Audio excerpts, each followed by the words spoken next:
Okay.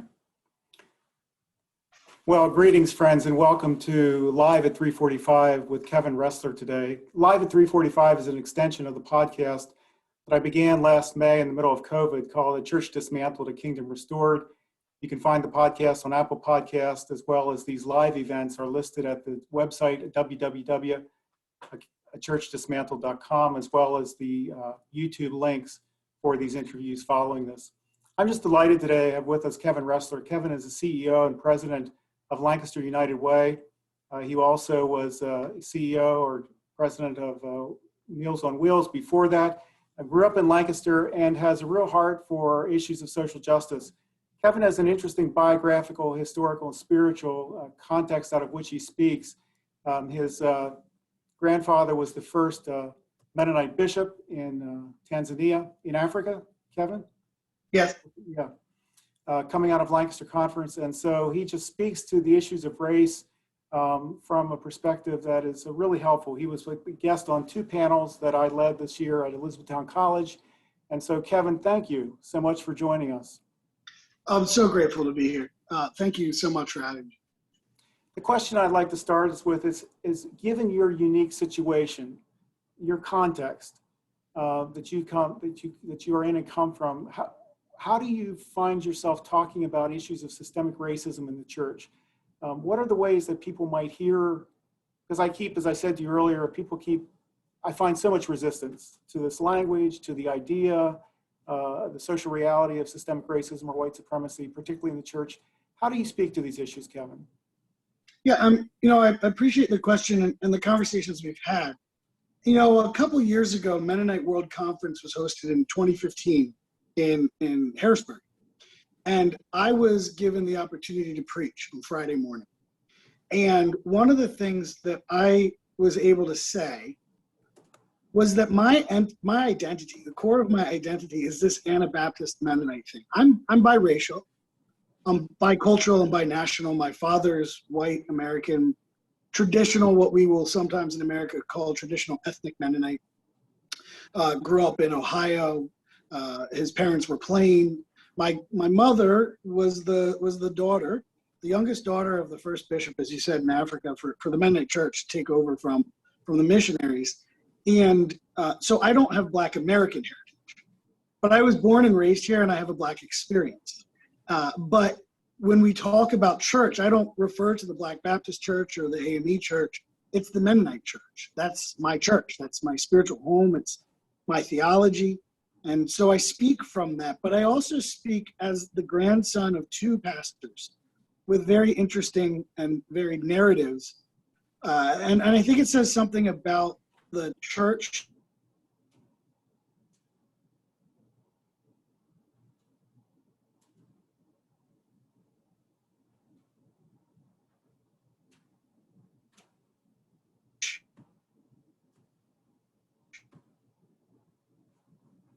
as a God to plant churches in rural Ohio where there were none. But at the time, the church picked its pastors by lot, which meant essentially it was a randomizing process in which the church believed God called someone to an item, usually a Bible, with a particular marking in it. And that was who God called to be a pastor. And so when they went to plant churches in contexts that were outside of the church's commitment, they were called arrogant and they were kicked out because they didn't fit the institution. Now that's my white side. My Tanzanian side, my grandfather is the first bishop, first pastor in Tanzania, first bishop in Africa. And the missionaries have been there from 34, something around that range. And he becomes pastor in the 50s. And the church had grown from 0 to 10,000. He would later grow it, fourfold from there during his career. But, when he was selected, one of the things, my grandfather always appreciated education. And one of the things that he pushed for was that he be allowed to be educated. And here he is, first bishop in Africa. First, he's the bishop to take over from, there was a hospital at the mission, a nursing school. Missionaries are coming from the United States with MDs and PhDs, administering hospitals, and it was owned by the church. So he's actually the head of that. But the church board back in America wouldn't support him having education beyond the 3rd grade or whatever he had. because they said you're able to read the Bible in your language, you're a pastor, what more do you need? Well, they were training their pastors back home with more than that. Why not him? Because there's no doubt in my mind, because of the perception in the 1950s about the black mind, what it was or wasn't capable of. And also coming out of America and coming out of American racism, we know that the value of the body, the black body, was as property and commerce for the majority of our history. There was a willingness to save their souls, but black slaves were forbidden from learning to read. Black slaves were forbidden from being educated because we didn't see their body as valuable beyond commerce, beyond property. And that translated into the context in Africa. I'm going to read real quickly, Conrad, if I may, this section.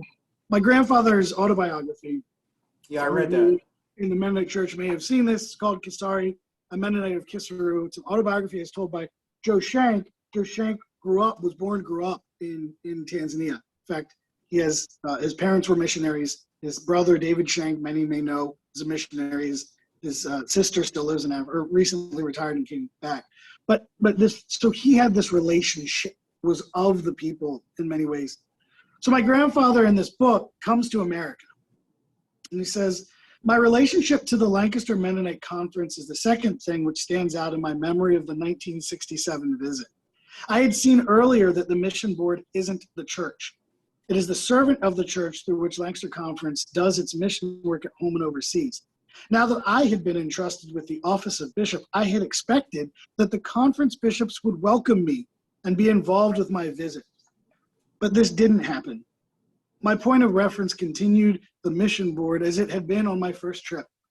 Even when Mama and I left to come back to Tanzania, it was the mission board people who took us to the airport. So I wrote to Bishop David Thomas, sharing with him my concern that I had not felt accepted by my bishop brothers in America. On my next trip in 1972, on my way to Mennonite World Conference, the Lancaster Bishop Brethren welcomed me and made me feel a oneness with them. When it was time for me to return home from that trip, a number of bishops invited me to a farewell meal where we shared together and prayed together for the work of the church. Why? Why, if there's not an embedded sense of racism, does a bishop have to be called and welcomed to say hello and goodbye to their brother in Christ, their fellow leaders from another country? The first bishop in Tanzania, when my grandfather retired, Tanzania had the 7th most Mennonites in the world. Not an inconsequential person in the history of the church, a significantly consequential one. A return on the other trip, someone coming from the United States would have been welcomed with a feast, a sacrificial feast in which the community would have given up something of significant value in the feast, the cost that they would have prepared. And here the bishops couldn't be bothered unless dressed down by one of them after being called out to even welcome and farewell the first bishop in Africa. That is absolutely, to me, a reflection of the way in which the systems, the worldly systems that we're in the world but not of the world, we are of the world much more than we've ever given ourselves credit for being, in many ways, including very negative ones around race. So, Kevin, even as you were sharing that, it felt painful to think about your grandfather's experience. And yet we're not that far away from that, so can you talk further about how this continues to, this residual, or maybe it's more than residual, impact of this of the color line continues to get reflected in, let's say, with the Mennonite Church, or however you want to frame it, but where are we seeing this continuing? How do we see it continuing? A couple years ago, so I have my Master's of Divinity from Lancaster Theological Seminary. And I was working, as a pastoral intern and a little bit of a pastor here in Lancaster. And my own, challenge at getting hired, I have the convenience of my father's last name, not my mother's. So my last name is not Kisari. It doesn't show up on paper as being of concern. But I have Ressler, a good Mennonite name, not a large one like a Yoder or something of that, or a Miller, but we're a sizable little mighty clan in the Mennonite Church. And the conversations always changed when I show up into the room. Whether that was presenting at various church and parachurch conferences or that was showing up to an interview, the conversation changes the moment that my face doesn't reflect my name. And it is palpable. It is not just an opinion or a feeling. I was unable to secure a permanent job while I was looking before I moved on to Meals on Wheels. I was unable to secure a permanent job, but the same churches would invite me year after year to come and preach, to give us a prophetic voice, they would say, which its own self drips some of assumptions around Black pastors. When I preach, I don't preach from a cadence of an American Baptist Black preacher. I sound a lot like my white grandfather, and it confuses people. They expect call and response, and they don't know what to do. So when you're layering on your assumptions, it closes off your ability to receive God's word and God's interaction. I find it fascinating that if you press people on the color of the skin of Jesus and images and depictions, that there's often a discomfort with the idea of a non-white Jesus, a black or a brown Jesus, when in fact we know that there was no white people in the Bible. The Bible is written in a context, in a time in which there are no white people. It should bristle anybody to see the blonde-haired, blue-eyed Jesus that many people still have hanging on their walls. And so if that's not from racism to this day, why is it uncomfortable? Why does it matter if your Jesus is black or white? Why does it matter if it isn't something about race that makes you uncomfortable, many ways, subconsciously, in ways that we don't even know, because we are racialized in the context of America. And we know also that in other contexts in other countries, their wrestle with Jesus is different.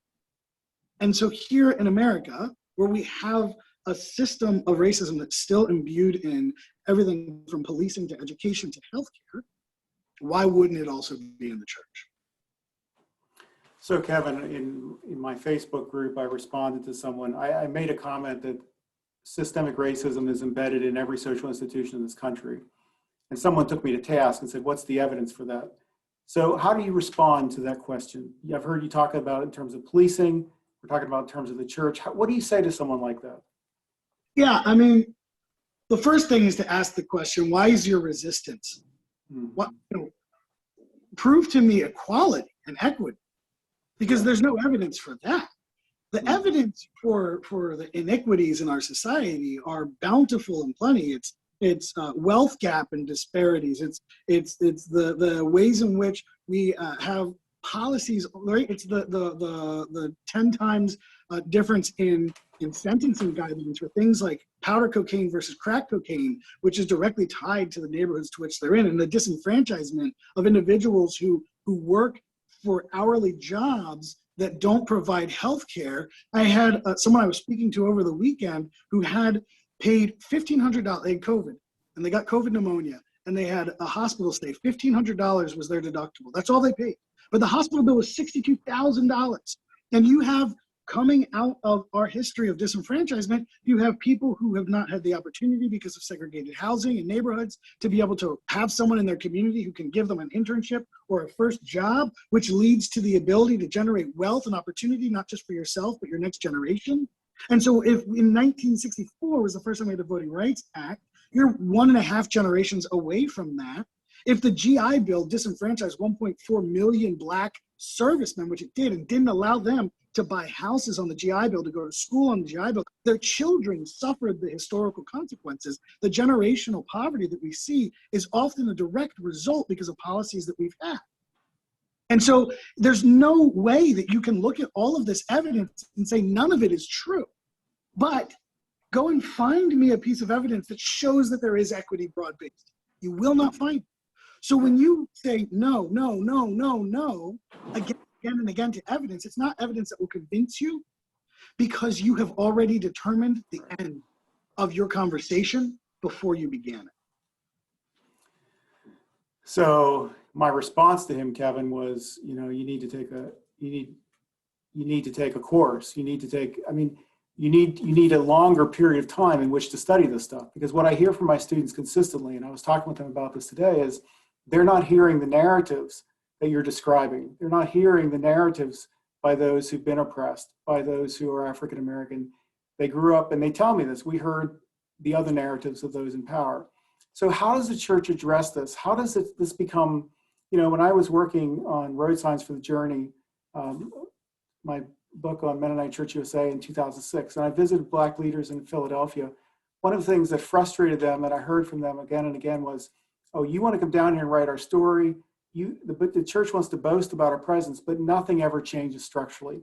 There's a table that somebody sits around and we never get to be there. You love to tell our story, but nothing ever changes. How do things change, Kevin?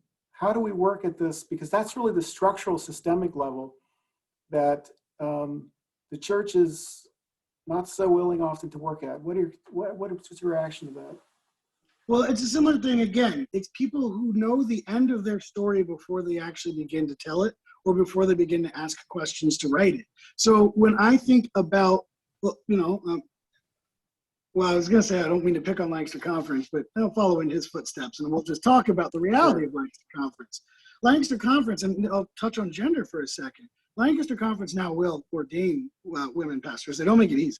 But you look at their board, there's not a woman on the bishop board. What does that tell you? You look at the board, are there Black folks? Yes, but there's reluctance to let them truly lead and listen to them in the context of how we invest our resources and how we prioritize theology. Look, I'll first admit I have a very traditional Anabaptist theology, and sometimes it's difficult for me to give that up because of the way that I was raised. But there are lessons to be learned. The Bible was not written, shut the door and nothing new happens in the work of the Lord, right? And so what is happening?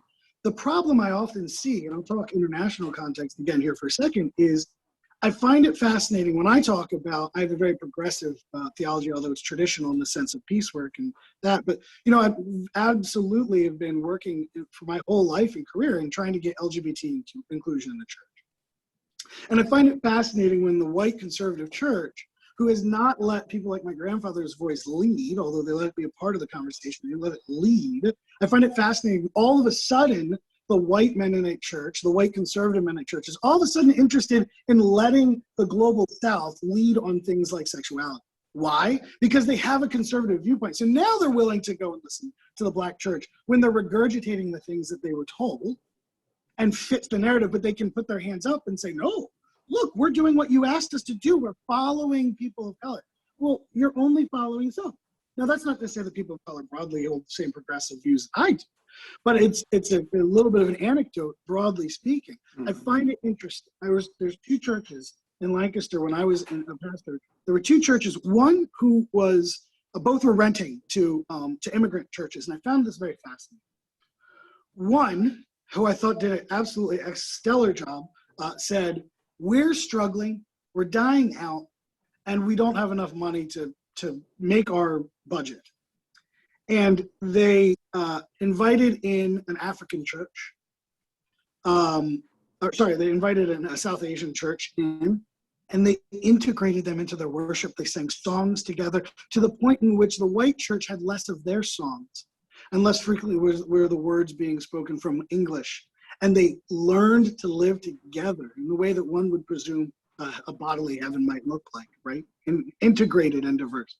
The other church, also struggling, older, traditional white Mennonite church, invited, they had a for sale sign up on the building.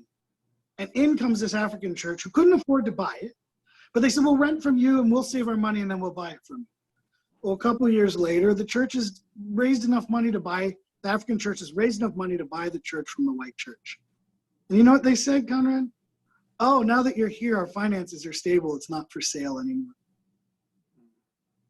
One of those said, oh, we are together. Let us be one.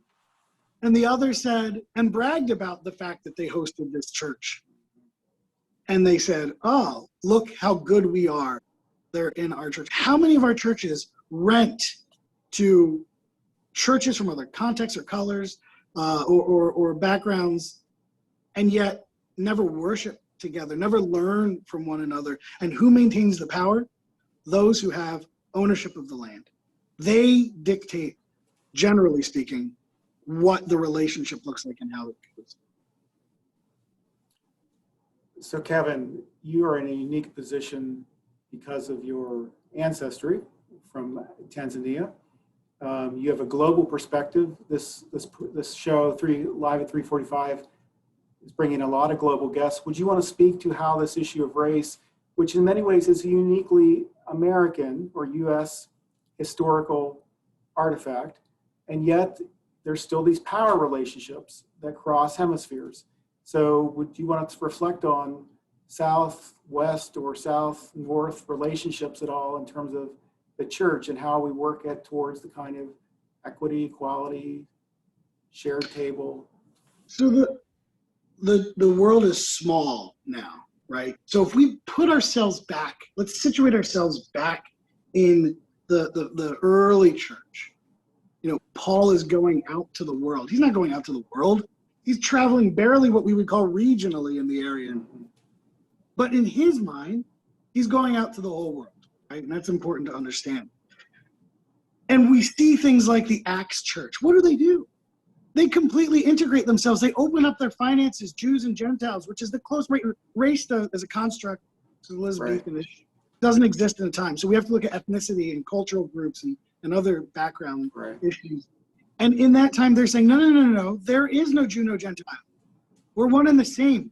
And their whole process, the entire purpose of their gathering is to find a way to reconcile the differences amongst them because they're all the creation of God. Now, the church is broader. The church is the whole globe. We can fly around in metal boxes. And yet, have we advanced or have we actually devolved when it comes to the way in which we open up and integrate ourselves into one another? You know, I find it absolutely stunning how much the Mennonite Church, a musical denomination, has abdicated its ability and responsibility to write new music, not just adopt the music that's shown up on Christian radio or Christian. Why are we not creating new songs? Why are not we creating new poems that integrate together? Why are we not learning the languages? How many times do we sing, Silent Night in church, and yet we aren't willing to sing the Swahili words? The German words we'll sing, sure, but not the Swahili words. When my dad was a missionary, he met my mom, they got married. And the mission board basically fired him because he wasn't supposed to interact that way. Find me a white American who went to Germany to be a missionary and was reprimanded even, much less had the threat of dismissal because they married a German or any other European. You won't find it.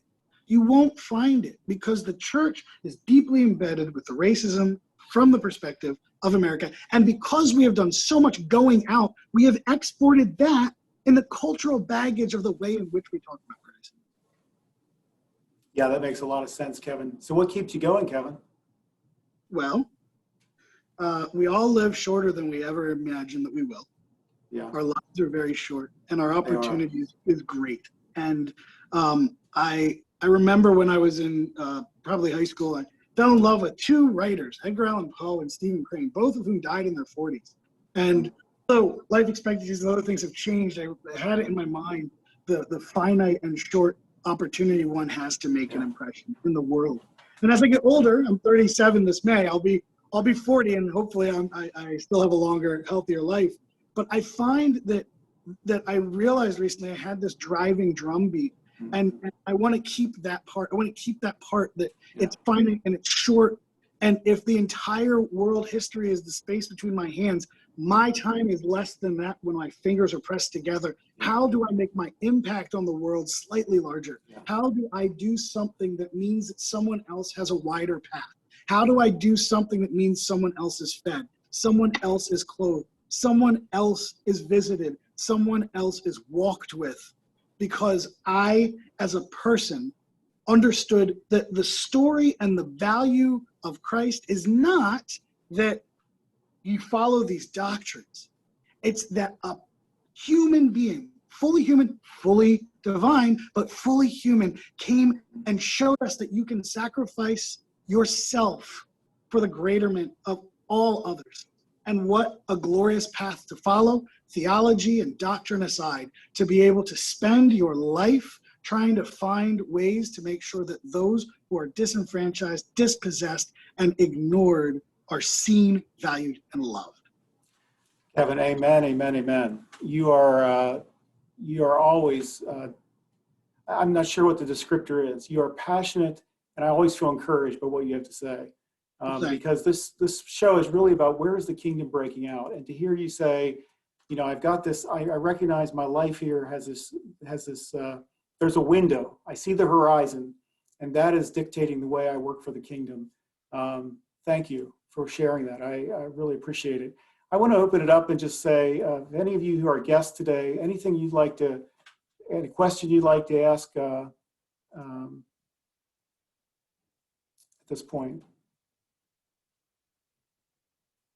or comments you'd like to make. Well, I grew up in Lancaster County, and I knew probably a lot of the people that we're talking about today. And I have to say the word disruptive used to be a negative word. In today's world, it's kind of a positive world because it challenges us to think about things differently. And I certainly am challenged to think about things differently, even though I grew up and thought that I was pretty aware of some of the issues. This has certainly opened my eyes to things that I never realized. And I will remember this conversation forever. Thank you, Hal. Anyone else? Any reflections or questions?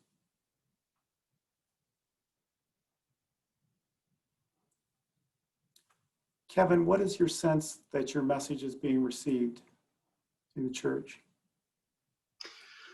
You know, I kind of stepped out of the church for a little bit, not directly. Just, I mean, I was getting more and more involved, and just felt sometimes as if, like I said, I'd be invited to preach, but not to lead, and you know, felt a little bit like sort of a show statue, and it bothered me. But then I also realized that you can't be concerned. I love the Bible verse, "A prophet is unwelcome in his own hometown," and I don't mean to say that I'm a prophet by any means. I actually hope that I'm not. The stories of prophets don't usually end well for them in the Bible.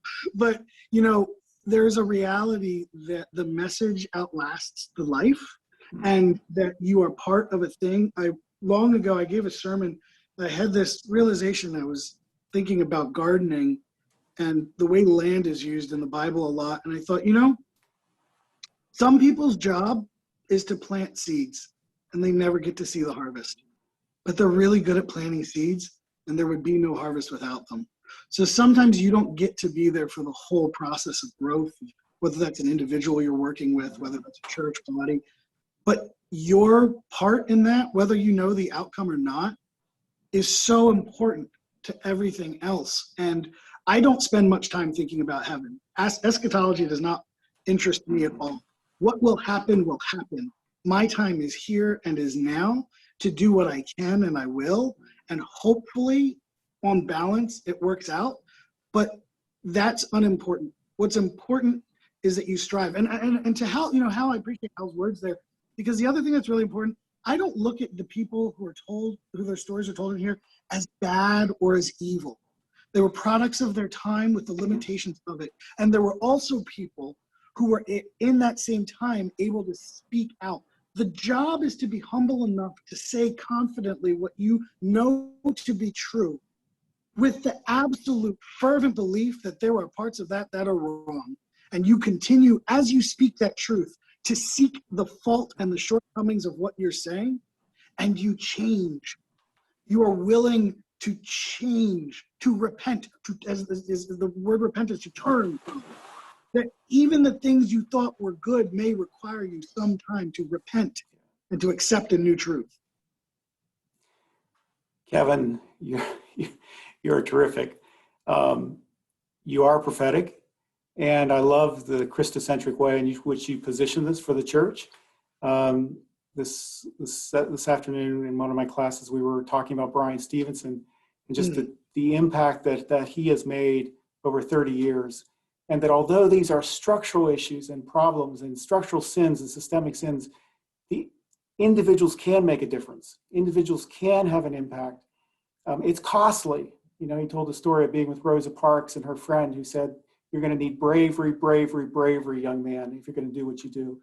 And he has. And so I just, you're taking a similar path here in leading. I just want to thank you for being with us today. I don't know if you have any final questions or any final thoughts you'd like to give, but you've given us a lot to think about. Well, I just appreciate anybody who listens to this, and I've been listening to your podcast and listened to Don Crable's episode a couple nights ago, and just was challenged by that, and just thinking about the opportunity you're providing people. I want to thank you, Conrad, for those who are able to listen, those who are able to share, and I think that it is important for us to understand what you were just talking about. In fact, the truth is, it is only the individual acts that have ever made the systemic changes. It is only when we all together say, I got to follow that path. I might lose something. I might lose my comfort. I might even lose my life, but I got to follow that path. Yeah. And what happens, the systems are bullies, Conrad. The systems are bullies. And people cower en masse around bullies until someone stands up and says, hit me again, but I won't hit you back. Because you cannot break my dignity with your fists. And other people say, you can't hit us all at the same time. And that bully backs down when they realize that the power of one is insignificant to the power of us all. And as we say, I want to live in a world that is righteous and true, that is good, that is, and I don't want to say godly because it doesn't only need to be about God. I mean, there are other faiths and traditions and moralities that are so valuable, but it is a world that says, I want to live in a place that is better for my neighbors than it is. I don't care what happens to my enemies because there are too many friends who will fall in the fallout of war. And so I will be for the positive movement of the world, and the bullies, the systems in which they represent, will fall. Kevin, thank you. Thank you for sharing with us. Thanks for preaching a good word to us today. I'm grateful. Thank you, friends, for joining us. This will be available on my YouTube channel, also on the website, and also as a podcast later on with Apple Podcasts this evening. Kevin, thank you. God's strength, God's courage, God's peace, shalom to you, your family, and your work, everything you're doing. Thank you for being with us. Thank you, everyone else, too. Yeah. Bye.